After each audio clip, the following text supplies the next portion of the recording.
Hello, everybody. Welcome to SportsDay Insiders presented by the Dallas Morning News. I am Kevin Sherrington, joined by my pals Evan Grant and Shawn McFarland, both of whom are out at the ballpark for the last exhibition game of 2026. And then they'll both be on their way to Philadelphia on Wednesday. We're taping this on Tuesday. And then they will be there for the opener on Thursday. So it's a big week for the Rangers. Also a big week in college basketball. We should just mention that before we go any further with the baseball real quickly. Is anybody's bracket still good? I refuse to do brackets. You're just on principle? I feel like I have to watch a few games to actually do brackets, and I haven't watched any college basketball the last couple of years for some reason or another. I thought you were going to say that you want to watch a few games in the tournament and then do your bracket. That would be good. I picked Georgia to win it all. How are they doing? That's so good. That's so good. Well, here's the thing. My bracket's kind of in splinters, but my final four teams are still there. I picked the three number one seeds and Houston, which was the number two seed. I don't believe in picking long shots. Not anymore, especially with NIL the way it is. When Texas is considered the Cinderella of the tournament and at Sweet 16, we know something has happened here in college sports. So anyway, is Duke still doing good? I've got Duke. You got Duke, yeah. That's just kind of like your fallback. Your default position is Duke. Default Duke, yeah. They're still in it, so you're in luck there. I hope you didn't pick Florida. That one didn't work out well for them. It's been a fun tournament. I gotta say, I really enjoyed it. A lot of fun. It was really good games. Really bad games too. Texas Tech was in a bad game, a bad loss there. I just have to relate a quick story about this. What's that? Daughter Natalie is doing. She has 3 brackets. I asked her how much each bracket is worth. What is each pool worth? And she said, "Oh, we're just doing them for fun." And I was like, "That's the biggest waste of time I've ever seen. You don't do brackets for fun. This is all about money." The love of the game. It's the love of competition. The love of amateurism. Yeah, I'm not getting paid for mine. Evan. You're not? Mr. Oh well, only money matters. That's right. There's a good lesson for your stepdaughter. Tell her that. Only money matters, sweetheart. Life lessons you learn life lessons all along the way. You're doing a bracket for fun? Yeah. Well, I do it so I can also write about it and make fun of it. Can we move on to baseball? I'm sorry that disgusted you so much, Mr. Grunk. I didn't fill out a bracket. I didn't watch any game, so I'm all about the money. He's all about the money. All right, let's talk about these Rangers. So they finally made the decision on the rosters. I gotta say, I'm not surprised by too much of what happened there. So Andrew McCutchen is the last guy on the bench, the part-time DH, maybe play a couple of games in the outfield here and there. He certainly proved his worth. Mark Canha did as well. I was very impressed with both of them. I just thought that McCutchen got a little more pop, it seems like to me.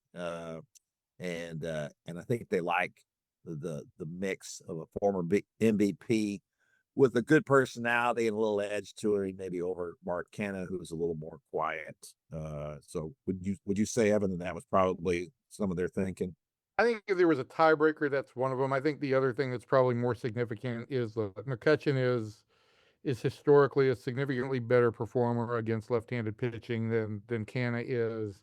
Canha's numbers against lefties last year were awful. And look, I don't expect McCutchen to do at 39 what he did in 2013 when he was 27, but his numbers are passable and always have been average or better against left-handed pitching. And so I think that at the end of the day, that performance level of predictability is something that the Rangers counted on. But I do think there is also something to be said that, the idea of this team is we want a little bit more edge to it. And it's not to take away from Canha or the way he carries himself, but certainly the idea that McCutchen felt like he was a guy who maybe got overlooked a little bit or sent off to retirement a little bit prematurely and came with a chip on his shoulder.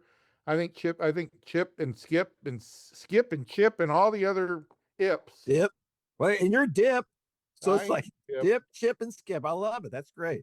Okay. We need Bip Roberts here too, and Leo the Lip, and we'd be great. Leo the Lip, Sean, was Leo DeRocher. He was a manager from a long time ago. Once dated Marilyn Monroe, as a matter of fact, I think. I know him from Monroe. the Jackie Robinson movie. Yeah, there you go. There you go. There you go. He was a manager of the Astros at one point. Leo DeRocher in Houston. Couldn't believe it. I do think that the edge part is also it's like it's not quantifiable, but it just goes with the vibe here. Let me ask you this, and not to make too much, because he's the last man on the bench, right? But why wouldn't somebody have given this guy a chance? He's a really good guy. He's had a great reputation in baseball. He's a former MVP. Still wants to play. He's durable. He's played in a lot of games over the last few years. Why wouldn't there have been more interest in him as exactly the role that the Rangers envisioned for him? Well, I think there's a lot of elements there, Kevin. You know, I think that there was a significant part of time that he thought he was going to go back to Pittsburgh on the same 1-year deal he's had with the Pirates each of the last 3 years, which was 1 year, $5 million.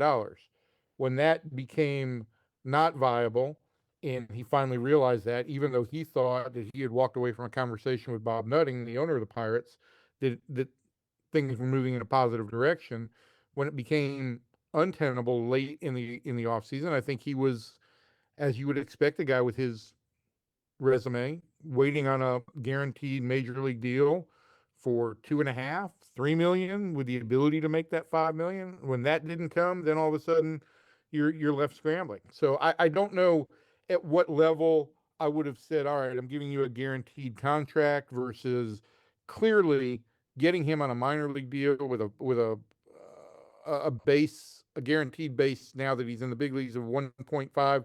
It's a steal one way or another. I think the Rangers were just very fortuitous in their timing and with their need, and acted more decisively than maybe a team like Atlanta did. Yeah, that's the way it looks anyway right now. All right, so also the decision was made that Kumar Rocker would be the fifth starter and Jake Latz goes to the bullpen. Not real surprised by that either, especially because of the way that Rocker pitched towards the end of spring training. You know, he's got issues. You know, he still struggles with the running game a little bit, and he needs to throw strikes, in which he did do that in the late part of spring. So I still have my doubts about him being ready, but my gosh, when you look at him out there on the mound, and when he is, you know, got it going, he is a very impressive looking young man out there on the mound. Yeah, I mean, it when his stuff plays and he's throwing strikes and the pitchers are playing off each other, like it might be Jacob deGrom for best stuff, and then Kumar Rocker right after him in this club when it's all on. I wasn't too surprised by the decision, as much as it is Rocker earning the fifth spot. I think Jacob Latz provides a lot of flexibility in the bullpen, whether that's as a long man in a multi-inning high leverage role. I think it makes the entire pitching staff better in a way that if it was flipped, I don't think it would have the same impact. But yeah, I mean, ultimately, I think Rocker did go out and win this job, to your point, and they haven't shied away from it. It's the running game. It's developing that changeup. It's keeping that focus. Those are things they're still needing to see consistently.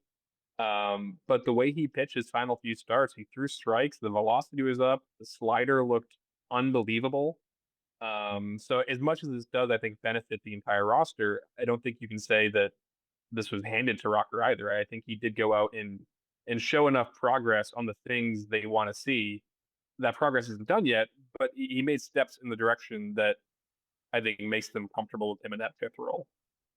Yeah. The last two outings, Kevin, he threw the ball much more downhill, and so you saw a much better ability to get the fastball to the top tier of the zone when he wanted to, and to go to the bottom of the zone. So that was one thing the Rangers liked. And I think all along, as long as this was close, the Rangers were going to lean towards Rocker because of what Latz could do in the bullpen. When Jacob had those outings where his velocity dipped as he went on, I think that gave them the opening to go this route. But I'll also point this out. In the first 40 games, the Rangers have the ability, with very minor manipulation, to use that fifth spot, maybe as few as 6 times.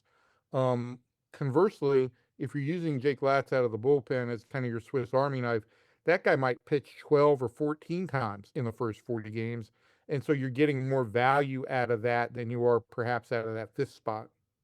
Yeah, going into this, I felt like that Latz deserted just on the basis of how he pitched last year.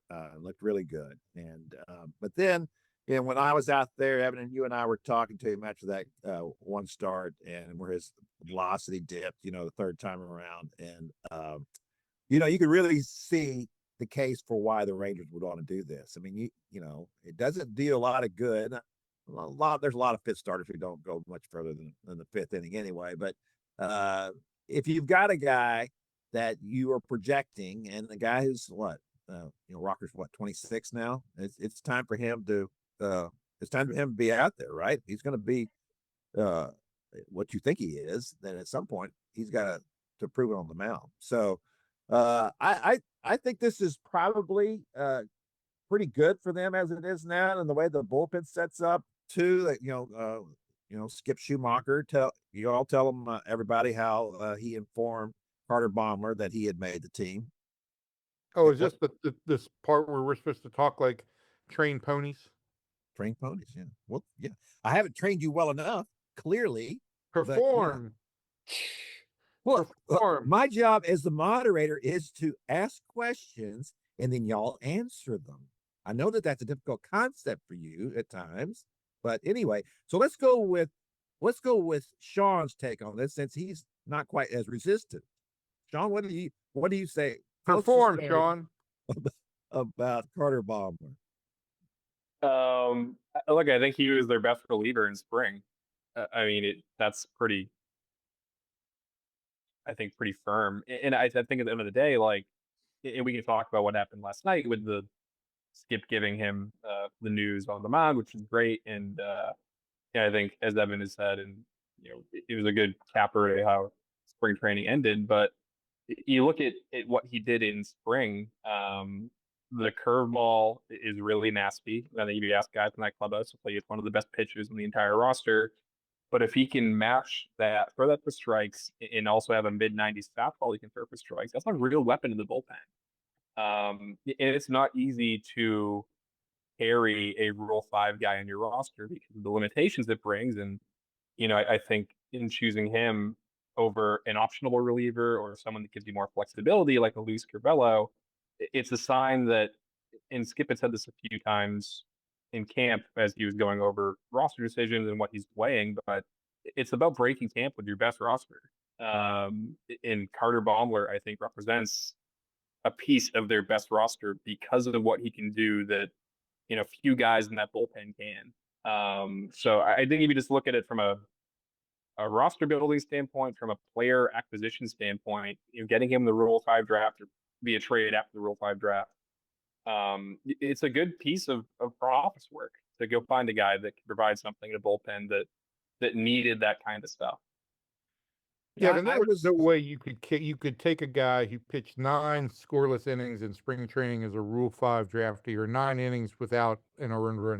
He did allow 1 unearned run, and not carry that guy into the season. So what I thought was interesting was that Skip went out there last night and told him on the mound that he was making the team while he was in the middle of the game, and he wanted to do something for the kid in a special way to signify a really special moment. And nobody that I talked to in that clubhouse, from Schumaker to DeGrom to Evaldi to Corey Seager, had ever seen somebody informed that way. And so it was a special moment for the kid. And I think what it speaks to mostly is kind of the intent with which Skip Schumaker operates. There's meaning behind everything he does. And so I think that was important. I think the challenge of carrying him all year is going to be difficult. But there are ways you can get around this a little bit. He could wind up on the IL with a strained calf or a strained back at some point in time. And you Are you now implying have, skullduggery here? what's that? Are you implying skullduggery here? Listen, I think, you can find something wrong with a pitcher anytime you need to. I know that MLB frowns on fake ILs, but I just, it's hard to carry that guy all year. Let's just say that. And right now you've got Josh Sborz in the minor leagues on a minor league deal. He's not on the 40-man roster. This also gives you some flexibility because if you do need an arm sometime in the first 2 weeks of the season, you can place Sborz on your 40-man roster and add him. You can select a contract.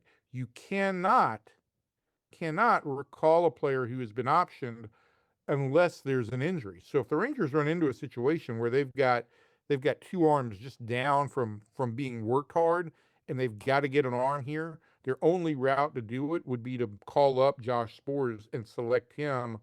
So they have that option for the first 2 weeks of the season. Yeah, so that's good. So we still don't see a full-blown closer out here. This will be a maybe a mini committee, right? Between Robert Garcia and Chris Martin. That's the intent. I mean, it's going to be hard for Chris Martin to be anything close to a full-time closer if he can't go back-to-back games. And I think right now, at the very least, it would be impractical to think that, he could close a game on a Tuesday. Let's see, the Rangers on their first home series, they play day game, night game, day game. It'd be hard to think that he could close that Saturday game and then come back and pitch a day game on Sunday. I don't see him pitching day games after night games. So there's going to be some split duties with Robert Garcia, but I think you just do go into the season with the same idea that if this team is going to contend this year, they're going to have to add to the back end of that bullpen before it's all over and done with. And I think we've kind of said that seemed like a fine plan. But of course, there's always the possibility that what happens is that because you don't have a closer at the outset, that you shoot yourself in the foot here, a half dozen times in the first month and cost yourself, 6 or 7 wins. And then you put yourself out of the race just because you didn't have a closer that you said you were going to trade for if you could. That's the potential exposure that they're left with. Yeah, absolutely. Yeah.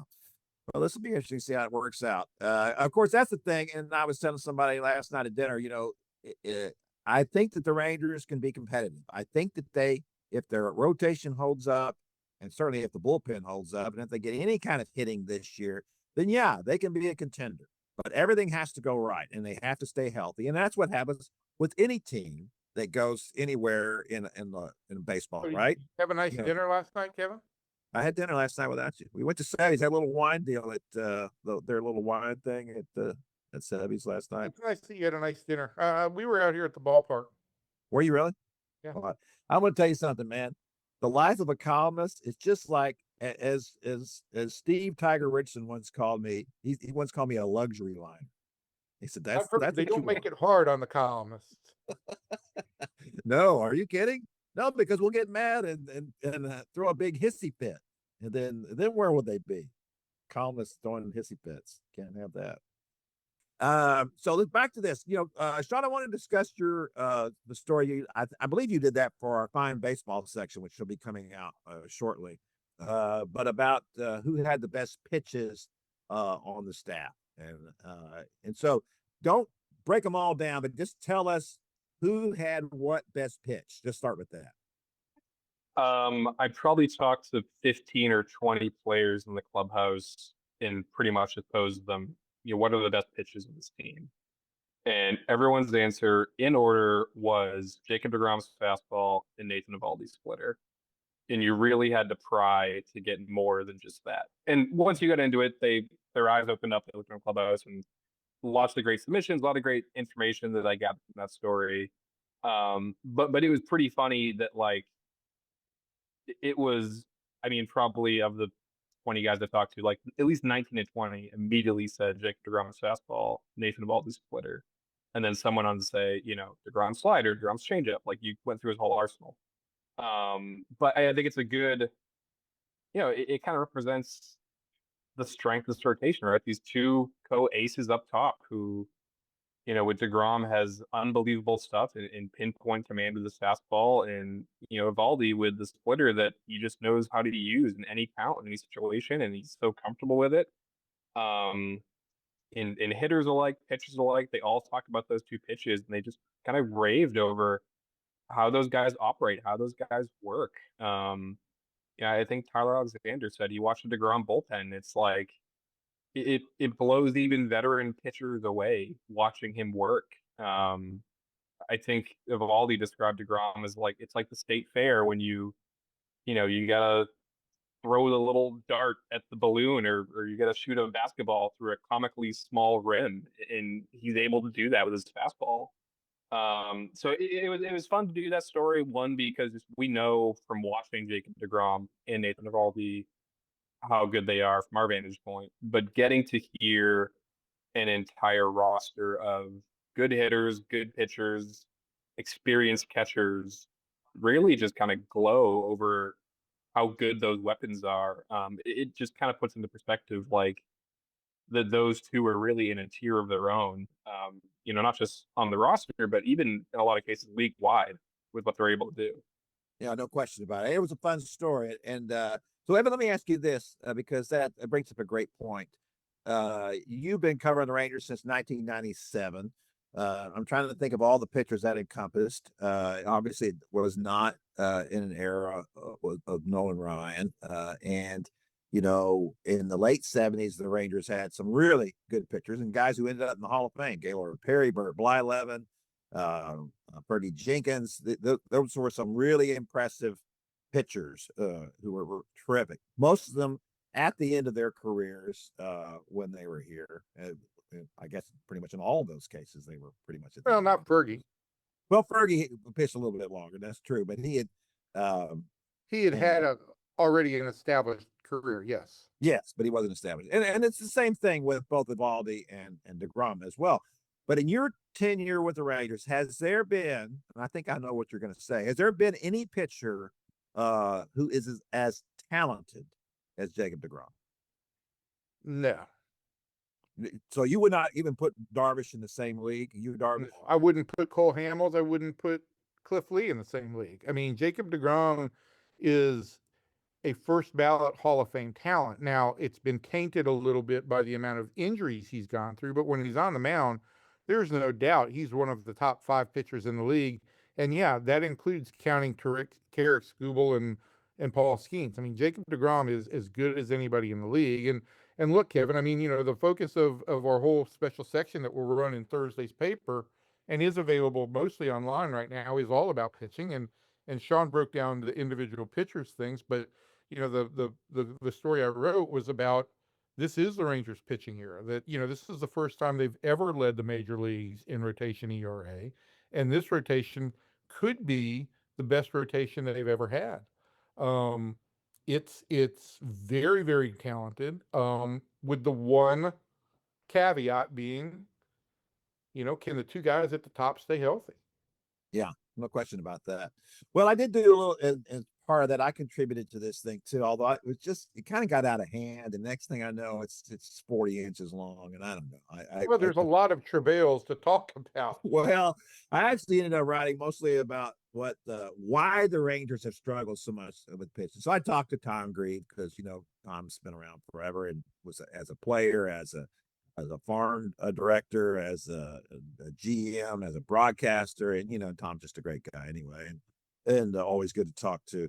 And he brought up, to your point about the best rotations, those ones there were some rotations in the late 70s were really good, or where Doc Medich is your number 3 or 4 guy.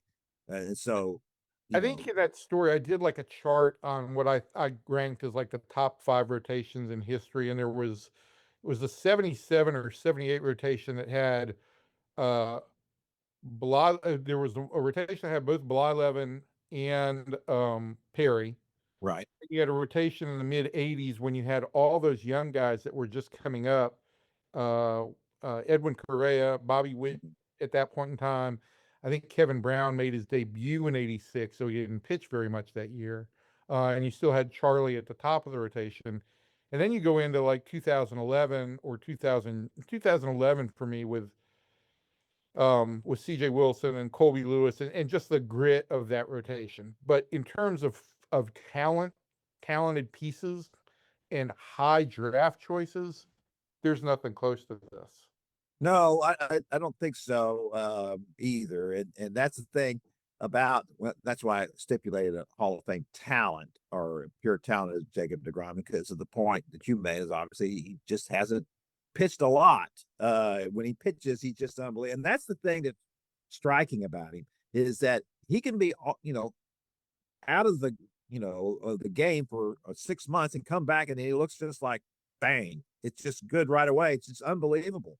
I remember the first time I saw him in spring training, and Chris Young was watching him, and I was watching him, and I talked to Chris afterwards, and he had this big smile on his face. I said, "It's just unbelievable to watch." He's if you haven't, if you see him otherwise, he's just long and lanky, and it looks like it'd be the hardest thing in the world to sync all this up, and yet he does, and it is such a talent. I don't know how hard he worked on it. I know he was not a high draft pick, and I guess he'd been a shortstop at one time and before he became a pitcher. And but his ability when he's on the mound, when everything's working, and and I love to watch him when somebody gets a hit, or especially when somebody hits a home run, which that has happened to him too.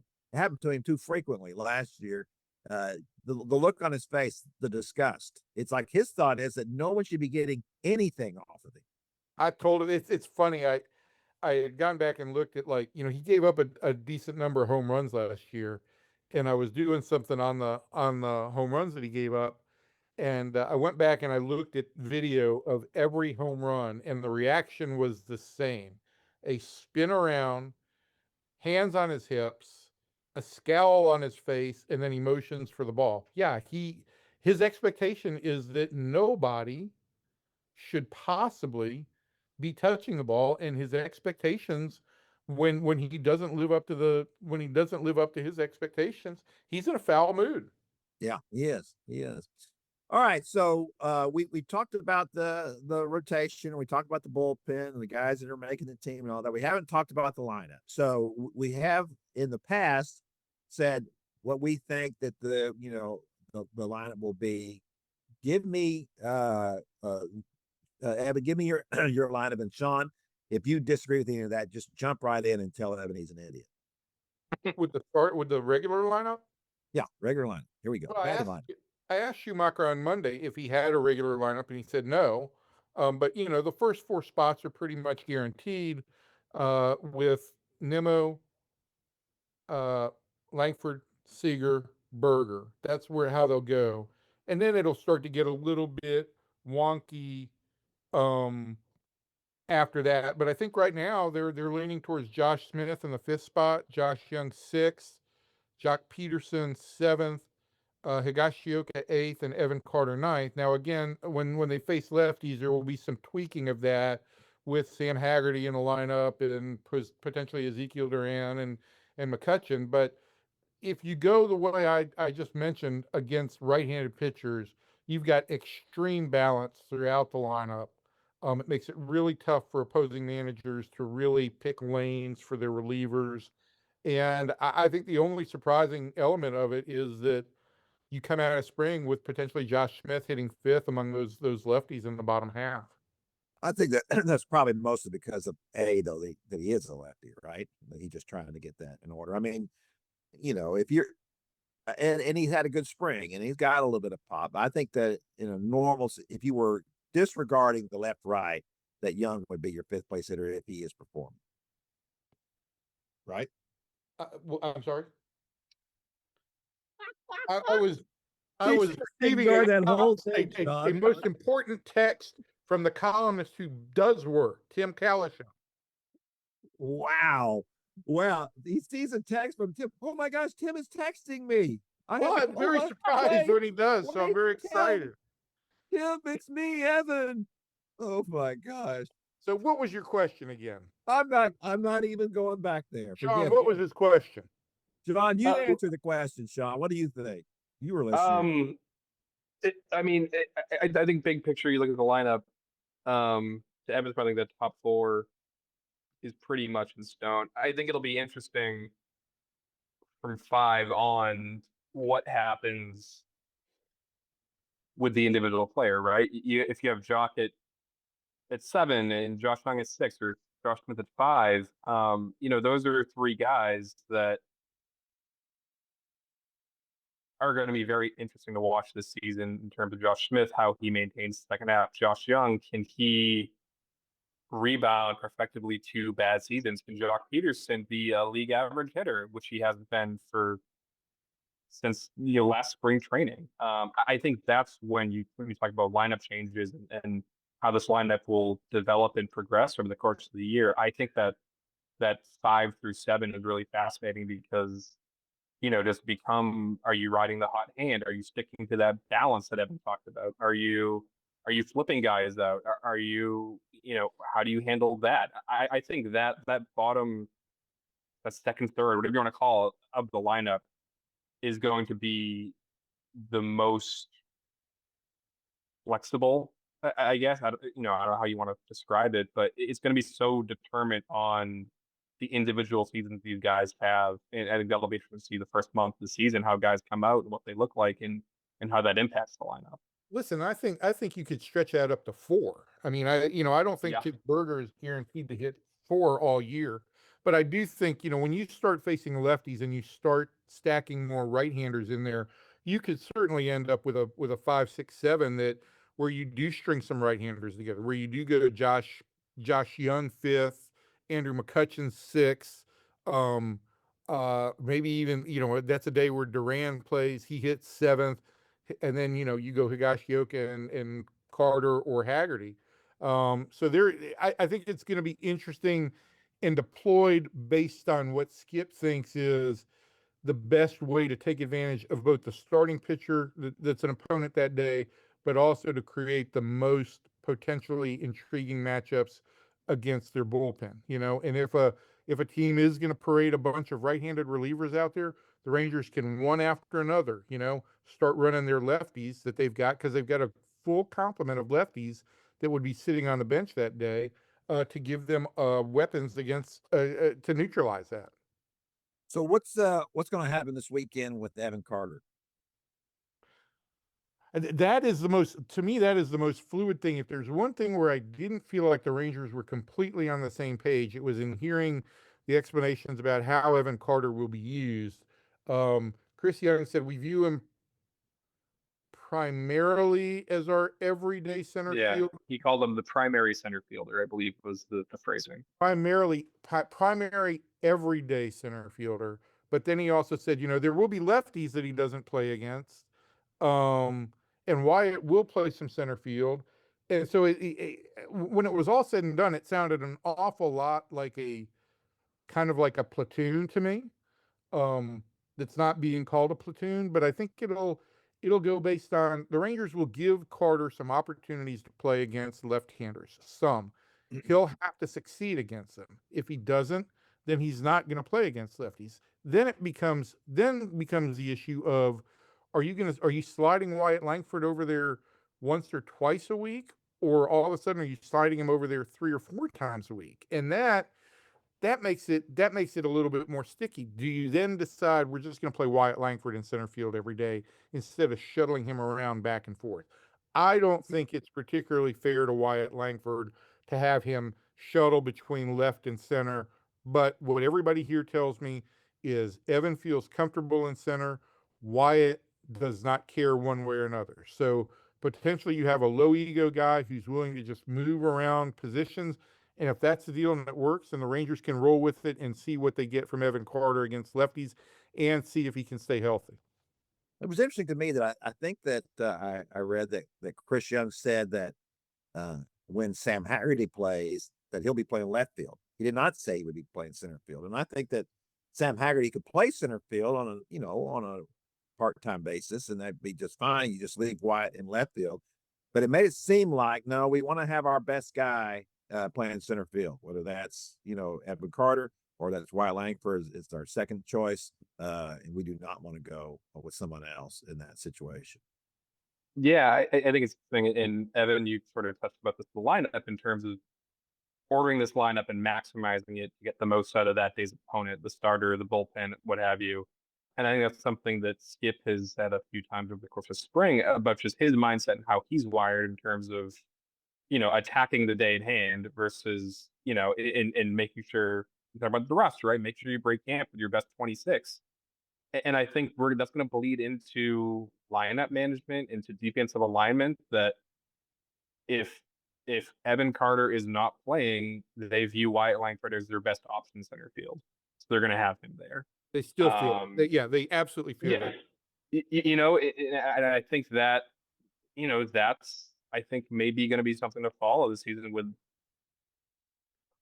lineup organization, defensive alignment, bullpen management in terms of I think they're going to prioritize being able to put out the best possible alignment for that given day. And that might end up with, to Evan's point, guys flipping back and forth, Evan in center, Wyatt in left, vice versa, whatever, what have you. I think that's going to fit with that theme of trying to maximize what you have for the issue at hand.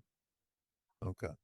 All right. All right. We need to get out here pretty soon, but I got a couple of quick things I want to run past y'all. So what was your take on ABS after a full spring of it? Oh, I thought it was a yes segment, a rapid fire yes no segment. I'm sorry. What? Thought we were getting into rapid fire, and I just jumped in with a yes. Oh, sorry. No, what did you think of ABS? How did it work out? Oh, I like it. I mean, I think it's great. And if it alleviates arguments in the game, which I think are mostly silly but fun to watch, that's great. But mostly if it gets a more accurate strike zone, that's fantastic. Now, I will say this, Kevin. I mean, very rarely was there a pitch that we were seeing on the board that was outside the zone by more than an inch, right? So we're talking about pitches that are fractions of an inch off the plate. And I think if there's anybody who's going to be unhappy about that, obviously, it's going to be the pitchers because they want the edges a little bit more. But I haven't heard any complaints about it, and I think it works smoothly. I think it adds that little 2 seconds worth of suspense while they flash the thing up there on the board. I like it. Yeah, me too. Yeah, What do you think, Shawn? I like it. It's quick. It moves fast. It takes all of, I don't know, 10 seconds max. And to Evan's point, I've been thinking about this ever since I had this conversation. But last year, I think when they announced it was coming full time this year, I talked with Cody Freeman about it, who had experience in AAA level with it. And the first thing he said was like, I think the fans really like it. I think it brings another level of excitement to the Yes, game. but Shawn, you forget the biggest thing about baseball. You're still new to the sport. What the fans like doesn't matter. That is No, how it's all about the baseball operates. BBWA and what we want, our strong and powerful union. That's really, and the players know that. They know it runs through us. But no, I think it adds some excitement. It's quick, it's fast, and even after Nathan Eovaldi's last start, I asked him just generally about what he's seen from the offense, and he kind of said like, I don't know if it's like the ABS having an impact, but like I think we have better pitch selection this year on offense. So I think there is a I don't know how large it is, but a factor in this where it might help with some strike recognition or plate discipline or just or that kind of thing. I don't think that's kind of a massive impact, but I think it's of one prong of what ABS brings. But no, overall I'm a fan. I like it. Quick, it's fun, it's entertaining, it's very fun seeing a pitch. We had one, I think, in maybe the last exhibition in Scottsdale that was like, I mean, like a centimeter off the plate, and I think it's kind of fun to see stuff like that. But overall, I'm a fan. I'm for it. I think there'd be a couple of players who it's going to impact here, and it was funny one of them up. But first, I'll say Wyatt Langford, who it seemed like was getting more bad calls than anybody else. Oh, really? You're really going out on a limb there? What? Why is it that I'm always having to go out on a limb? I don't say I'm going out. Did I say I was going out on a limb? Why do you? I mean, I think it goes without saying that Wyatt Langford is going to be significantly impacted by this. Do we think that all the listeners know that, Evan? Oh, are you saying the listeners are dumb, Kevin? Why would we even have a podcast if we're not trying to inform listeners of things? Well, this is all about entertainment, Kevin. Well, then we're failing miserably, especially anytime you're talking. My God. I want the listeners to know real quick that there was one singular night in spring training when the three of us were all in the same house. And this is what it is. This is not like some act for the podcast. This is not some like show they put on. This is just what it was for the 2 hours we were all together. That Shawn Hey, no, I mean, look, it's ever since Wyatt Langford got screwed on 3 consecutive pitches by Angel Hernandez, right? It's been very clear that he had gotten a lot of bad calls. The one thing, when I look back at this last year, the one thing that I found interesting was Josh Young had one of the highest number of called thirds on this team that were outside of the zone. So I think he could be a sneaky guy that gets some benefit from ABS. Now, he's got to use the challenges wisely, and it's got to be in certain situations. But I do think that Josh Young could see some significant impact from that as well. And obviously, Evan Carter's a guy who has great strike zone discipline. So, I mean, look, I'd like to think that part of the reason that the Rangers ended up leading the major leagues in walks this spring is that they've got good strike zone command and discipline. Well, I love when I asked Josh Smith about it, and he said, "Oh, I'm the worst. I think everything's a ball." And so it'll be interesting to see how this goes forward, because there are going to be times when you have to know how to use it, right? You got to just say, "Hey, this is," as Skip Schumaker said, let's not be selfish about this, right? Let's understand the situation here, and students don't get emotional here and tap for something that it's not going to be really a benefit. Right, and I think that there may have to be some restraints placed on Josh Smith and Ezekiel Duran. That is my predictions. Ezekiel Duran. Oh, speaking of which, Duran really finished strong. I've basically given up on Zeke Duran. I just thought, he's never going to be what he seemed to be at one point, and he may not, but he did close strong in spring training and locked up a spot as the utility infielder. I think hitting that home run, which led to what, Shawn? 2 more? He ended up with 3. Is that right? Yeah, he finished with 3. Yeah, I mean, I think hitting the home run was a really big relief, whether he wants to acknowledge it or not. But going more than a full season without a home run, I think it really weighed on the kid's mind. Yeah. All right. Well, that's going to do it for our podcast this week. You don't want our predictions on the season? No, I decided I don't want them. I don't care about your prediction. You're always wrong. And so why would I want to ask? Are you going out on a limb here? What, pretty How much. many wins, Kevin, how many wins do you have the Rangers getting this year? If you're not going out on a limb, Evan's not interested in what you have to say. This is our new podcast, Old Men Yelling at Clouds, with occasional young people strolling by. I hope that you're not lumping yourself in with the young people, like the Shawn McFarlands of the world. My gosh. No, I said old men. Me and you, with Shawn, our young guest. Shawn, what do you got for Ranger wins this year? How many?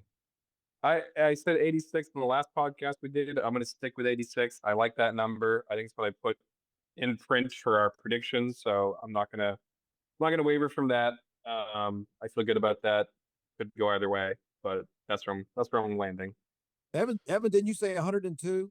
I said 86 as well. I had them taking, I think, the 3rd wild card spot, but yeah, and listen, if they do stay healthy and they do get a closer, maybe it goes higher than that. But I'll buy into the vibe and the intent and the improved strike zone discipline, and that the pitching staff will remain relatively healthy, and we'll go with 86 wins. Kevin?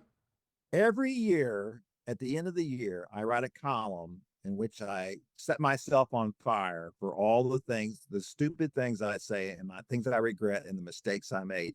And when I'm going back over the entire year, and let me tell you something, that is a painful process to read every single thing I've written. Well, think about the readers. Yes. Well, but they're not doing it all at once. I'm doing it all at once. And they have a little bit of misery every day, Kevin. Oh, well. And so anyway, so I'm doing that, and I don't know, 60% of the regrets are about the Rangers. And so I told Chris Young that this spring when we were having a little discussion, and I said, when I'm making I'm too optimistic about the Rangers. So I'm going in this year under.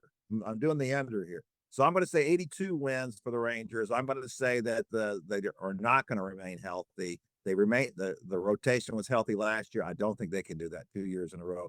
If they do, more power to them. I think they do have the potential to be a wild card team. I don't think they can catch the Mariners, but I think they can be a wild card team. And then you get into the postseason, and anything can happen then.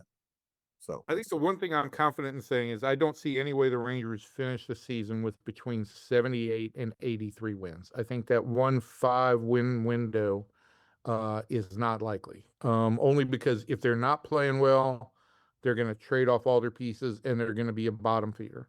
If they do play well, they're going to add, and I think they're going to make a push. So I just don't see another 78 and 84 or an 81 and 81 the last 2 years. I think the Rangers are either going to be winners or they're going to be losers this year. That's a great point. We didn't even talk about them potentially trading off everybody, but they will. We'll get to that, or maybe we won't. Maybe we won't. Maybe everything will go well, and you can write about all the things you got right this year, Kevin. That'd be great. That'd be a nice way to finish this season, wouldn't it? Finish the year. I'd like that. That's kind of dreaming, but anyway.